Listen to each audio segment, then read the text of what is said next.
What's up, guys? Welcome back to the Heat Chip Podcast. Now in person. Kind of excited. Finally able to do it a little bit more naturally and not have it cut out as much. But yeah, got a great week of football to go over to. But before we get into everything, make sure you are subscribed. Hit that notification bell. And let's jump right into an action-packed Week 14, starting off with not such an action-packed game. Let's go with the Pats and the Rams. Just after showing off against the Chargers, really shutting down an explosive offense, Pats just get laid out. Rams just keep on proving that they're the best team in that division. Maybe probably from what I saw, especially with the Saints losing to Philly this week, Rams are the best team in the NFC. What about you? More specifically, I think this game killed the Pats' playoff hopes. What about you? It definitely did. I saw something where they only had a 2% chance to make it now that the Ravens won last night. They needed the Ravens to lose to the Browns. The Dolphins lost though, which helped them a lot. There's just some weird path that they have to follow, but it's not going to happen. Yeah, it's a very rough path. And then going on to Kansas City and Miami, the only guys that they would probably have to take over to really, keep that place in the playoffs. Miami looked fantastic against Kansas City. 3 interceptions forced from Mahomes. Xavier Howard continuing to have a fantastic year, but Kansas City still rolls through with an impressive offensive performance. I think Miami's going to be able to make a good playoff push, especially with how dynamic this defense is, but this offense really does need Myles Gaskin back. So if Myles Gaskin really is held back, we know any sort of injuries because he's battling with that and COVID. But if they get him back, how far do you see this Miami team going in the playoffs? I'd say 1 or 2 rounds. I mean, they're not a powerhouse team on offense. They definitely have a good defense. 2 interceptions, or maybe even 3 on Mahomes, correct? Yeah, there was 3. Yeah, that's something that doesn't happen. We don't see that happen. So. Yeah, and then we've been saying it forever, and we were smart because Jalen Hurts upset the Saints. A fantastic game from him. I believe 106 rushing yards. Saints hadn't allowed a 100-yard rusher in like 50-plus games. And then Miles Sanders had that big 82-yard rushing touchdown, and then Jalen Hurts just ran all over them. The Saints got shut down by the Eagles. The Saints kind of showed a little bit of life at the end, but they couldn't recover the onside kick. Jalen Hurts looked fantastic, and with this comes the question, of course, now that Jalen Hurts is there, he showed out. He beat probably their toughest opponent all year.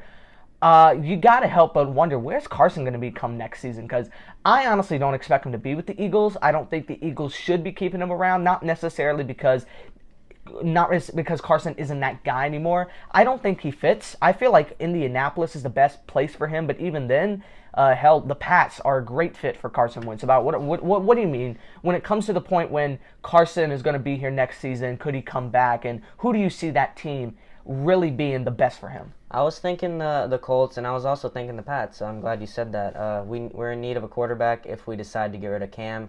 If we keep him, which I don't really see, I mean, it could happen. Bill likes him a lot, but that would be a pretty good place for Carson Wentz to go. The Colts definitely with that offensive coordinator that he worked well with. Both would be pretty good options. I don't see anywhere else that really fits him. I think if the Pats were really to win this offseason per se, they would have to go into the draft and draft high on a wide receiver, especially because they are going to be getting up there. I feel like if they can get their hands on Carson, then that would be a good fit. But also you got to keep in mind there's some guys out there in the draft. Zach Wilson is a guy I've been seeing thrown around. He's most likely the guy that I think the Pats are going to go with. That's why I say Indianapolis over Carson. But if Pats were to go with the Carson route, then their best way would just, hopefully, if they can, get their hands on Jamar Chase, and they would have something scary over there in New England. And then going over the Steelers and Bills, the Bills started off bad, so did the Steelers, but Bills really picked it up. Steelers just kept on falling behind. Deontay Johnson getting benched in the first quarter or just first half? He dropped 2 and got benched. Yeah, it was pitiful. And, this is probably a first-round matchup for the Steelers because I don't see them getting that first-round bye at all. I think that's pretty much the Chiefs at this point. So this is probably going to be the first-round matchup that I see happening. And honestly, Pittsburgh's going to leave in the first round. I mean, I don't care what you tell me. This defense has taken some hits, yes, but they're still a little bit better than most teams out there. But the Bills continue to roll with their offense, and their defense is starting to show out. I mean, what about you? I think the Steelers' ceiling is first round. I can't see any way they get past the first round with some of the better teams out there when it comes to how they've played or how they just play down to their competition like Pittsburgh does. Yeah, we've been saying it. Steelers just isn't. They're not a competitive team when it comes to playing competitive games. In the playoffs, I see them struggling a little bit. I don't know what team they're gonna play, but I just feel like they're outmatched. And against the Bills, they were outmatched in every way, defensively and offensively. They couldn't get anything going on offense. They're benching their best players. I mean, I know Deontay dropped a few balls, but you got to leave him out there. He's that speedy option. I mean, I don't know what's going on in Pittsburgh. We'll see what they can do this week.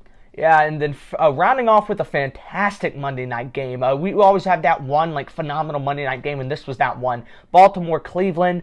The meme Trace McSorley took a big. It looked like an ACL injury with how he landed on it. It looked like an ACL injury, but Lamar Jackson rushing out of the locker room. People are saying he either was dealing with cramps or he took a shit, who knows? But yeah, Lamar had a fantastic performance right here. 163 passing yards, 124 rushing yards, 2 rushing touchdowns, 1 passing touchdowns. And the manner that he won this game and how he managed to go against a great Cleveland defense, I got to give Lamar Jackson the Offensive Player of the Week. He didn't have the best performance, in my opinion. The best performance overall when it comes to stats was Derrick Henry, but what he did, kind of similar to when I gave Dak the Offensive Player of the Week. He didn't have the best statistical performance, Aaron Jones did, but the way that he got that dub and just overall what that performance meant for the team and what it's going to mean, especially for their playoff hopes, I can't help but give Lamar some pretty much his best game all year. I got to help shine some light on it.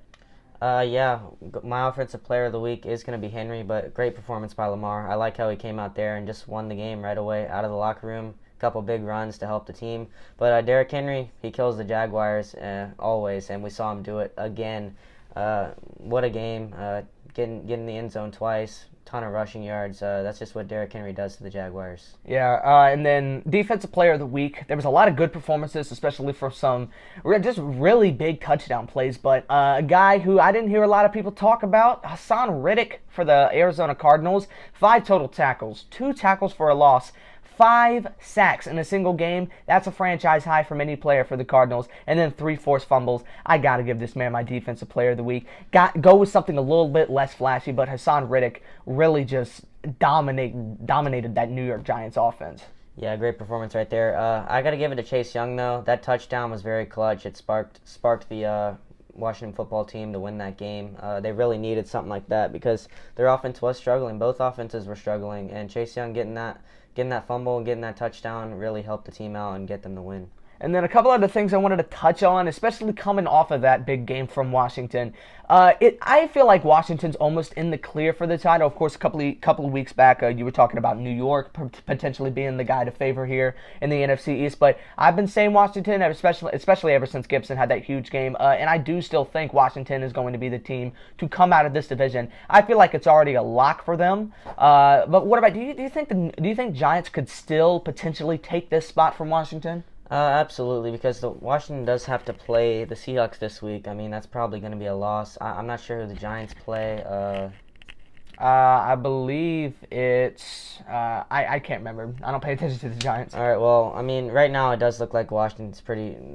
They look like they got it, but a win over the Seahawks would be very impressive this week to lock it up. All right, and that's pretty much all from Week 14. It was a very exciting week. But I mean, yeah, there's some things. One last thing I do want to touch on, though, especially coming out of that last game, is that a lot of people, just overall Cleveland as a team have been saying, "Oh, this team is good." All of a sudden, like they haven't been performing this way all season. But now people are starting to look into Baker Mayfield more specifically. He played great last night, and that was just another game. He's on a great streak, 2 back-to-back really good games from Baker Mayfield. So now you got to start to ponder. A lot of people don't like his cockiness, but I like Baker. So now you got to help but ask, is he a little bit underrated or more overhated? Because he's actually played pretty well this season when it comes to how he played. I see rookie Baker really shining right here, and they're definitely going to need that in the playoffs. But the playoffs are really going to show how good of a player Baker Mayfield is. What about you? How do you think Baker should be rated, or how do you think of how other people see him in the league? I think he's in that a little bit above average range. I mean, he's always had that bad image put on him by the things he's done in the past, so a lot of people don't really like him. He doesn't get enough credit for what he has done this year. I'd like to see another big game going into this late season and maybe even in the postseason. I'd like to see a big game by him and prove the haters wrong. All right, but let's get right into Week 15, starting off with the Chargers versus Las Vegas. I could very much well see an upset here. Hell, I almost wanted to go with it, but I like Las Vegas a lot this year, especially it seems like Josh Jacobs is going to continue to be back, even though he scared fantasy owners last week. So I'm going to go with Las Vegas here against the Chargers. What about you? You going to go with an upset? Yeah, I think I'm going to take the Raiders. Get Jacobs more involved. You got to. He got a lot of touches last week, but I like to see him a little bit more involved than what he was. They're starting to use him a lot more in the passing game. That's what you need. He's your best player on offense, and you got to use him. I like the Raiders this week. All right, and then the 1 o'clock games were pretty slim. We do have a couple of Saturday games here, but none of them were like fantastic matchups. So going right into the 1 o'clock slot on Sunday, this is going to be McCarthy's prove-it game, and I feel like this is probably the most evenly set matchup. So both teams that I believe are around 4 or 5 wins, I believe. San Francisco's 5-8 now. San Francisco versus Dallas. This is McCarthy's prove-it game. If he wants to go up against a team that has been injury-ridden just like his team, he's going to have to beat San Francisco to make people think, okay, maybe McCarthy can do something with Dallas, at least lead them to the playoffs. But I don't see that happening. I see this being McCarthy's one game that he's got to prove it, especially just to Cowboys Nation, because Jerry's already hell set on him being the head coach next year. He's not going to prove it here. Kyle Shanahan is going to outcoach him. Jordan Reed is probably going to run a train on us. Raheem Mostert's probably going to run a train on us. Nick Mullins, he isn't a great QB, but sometimes he looks good. I don't see San Francisco losing this game against us, though. I really don't. What about you? Yeah, I think they're going to come out there and just pound the rock like they did against Patriots. It's going to be one of those type of games. Get ahead early, keep running the ball all game, and just control the clock and beat the Cowboys. That's how every team has managed to beat us, especially Cleveland. But next game up, matchup of the week, no doubt, Kansas City versus New Orleans. This is going to be a great game, or it could be a barn burner. Who knows? I got Kansas City winning this game. I can't bet against them. I think they're going to only have one loss coming into the playoffs. That's how good this Kansas City team is. New Orleans, though, if they really do want to, make some noise in the NFC, especially coming after that bad game against the Eagles, a win against Kansas City here would be very, very impressive, especially on Taysom Hill's side of things. So I really don't know how New Orleans is going to be when playoff time comes around, because you don't even know if Drew Brees is going to be able to go, or if they'll be able to be in the playoffs long enough for Drew Brees to come back if they want him to. But I just don't see Taysom Hill being able to take down this Kansas City offense. Could you see New Orleans taking away this game? You know what? I'm going to pick New Orleans to win this game. I think the Chiefs have a bad game, and New Orleans comes in there and upsets them. After a bad game from New Orleans, they're going to be hungry. And I'll take them against the Chiefs and see how it plays out. It's really going to be if Alvin Kamara can get it going, because a lot of teams early on couldn't stop Kamara, but Kamara's starting to slow down a little bit. But yeah, if they're going to win this game, they're definitely going to have to fire him up. And then Browns, New York, I believe this is a Sunday night game. This is a weird Sunday night matchup. I believe this was supposed to be for San Francisco versus Dallas, but they bumped them back. So Giants move up into the Sunday night spot. Like we've been saying, they could have a good game here. They could upset the Browns. I mean, they've upset Seattle a couple of weeks ago, but I can't bet against the Browns with how good their run game looks, with how good, honestly, Baker looks. I saw that guy David Njoku was getting used a little bit more. I really do like this Browns team, and I don't see New York. I feel like this is the week where New York's going to lose against the Browns, and that's going to knock them out of playoff contention in my mind. What about you? I think the same. After that game against the Ravens, I'm really high on the Browns. They look good, even though they lost. I mean, their defense definitely has to step up. Yeah.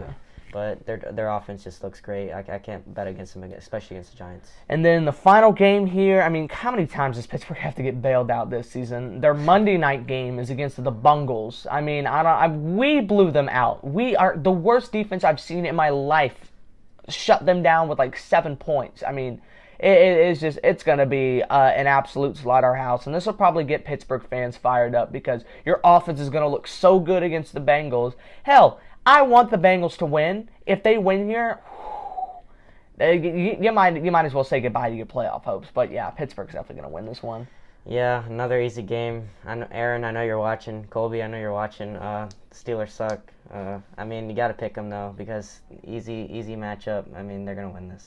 All right, and sadly that game's going to wrap off Week 15. Not the greatest matchups here, but when it comes to individual players, there are some great matchups. But we'll cover that on Thursday, getting more in the fantasy side of things. But guys, if you enjoyed this episode, thank you for watching. We'll see you on the channel tomorrow. Make sure you like the video. If you liked it, subscribe, hit the notification bell, and we see you then. Peace.